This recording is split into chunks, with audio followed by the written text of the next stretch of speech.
A double standard, a Dvar Torah for Parashat Tzav. While writing these lines, I always wanted to say such a sentence. It sounds so cool and relevant. The Israeli Prime Minister and his immediate entourage were put in quarantine because of the coronavirus. Although this has no direct connection with this week's Torah portion, it can help introduce the subject I wish to present. One of the offerings taught in this week's Parashat is Minchat HaKohen, a flour offering that every Kohen brings when he first begins to work in the Mishkan, and the Kohen Gadol brings every day, the first half in the morning and the second half in the evening. One of the special laws of this offering, and all other offerings offered by a Kohen, is the fact that all of it is sacrificed on the altar, as opposed to most flour offerings in which a pinch is brought to the altar while the Kohanim eat the shiraim, the leftovers.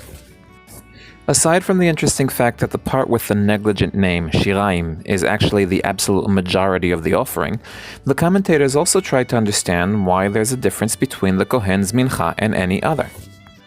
Ibn Ezra connects this offering with the sin offering of the Kohen Gadol. Despite many reservations and the fact that he does not say so explicitly, this comparison seems to imply that the Kohen can't eat his offering because when an Israelite brings an offering, the Kohen, God's messenger, his act of eating indicates a closeness to Hashem. On the other hand, if the Kohen is the owner, his eating indicates nothing except for a full stomach. Rabbi Yosef Bechol Shor gives a similar explanation, but emphasizes that the point is quantitative. A Kohen who sacrifices a sin offering can eat from the sacrifice because there's still a larger quantity that's burned on the altar. The flour offering brought by the Israelites, when combining the portion that is put on the altar and the portion that's eaten by the Kohen, is meaningful. On the other hand, the handful offering on the altar in the sacrificial offering, as its name implies, is a handful. A minimal pinch that was taken with 3 fingers. When the priest brings this offering, the portion that was given to the representative of God, the altar in this case, since the Kohen is irrelevant, is almost non-existent. What kind of an offering is that?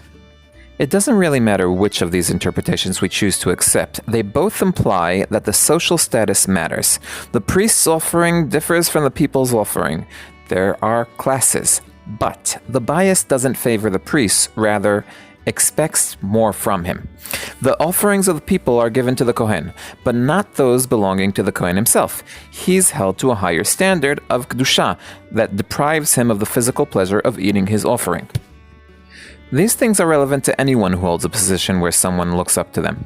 Be it teacher who must not be angry with his students for not arriving on time, rather serve as an example, a parent who during lockdown reduces his own screen time before reducing his children's, or an elected public figure who isolates himself because he comes in contact with the corona patient and does not say his case is different. Or, as Spider-Man puts it, with great power comes great responsibility. If you enjoyed this video, please share it with a friend and consider subscribing. I'm Dovi Holtz, one who loves Tanakh.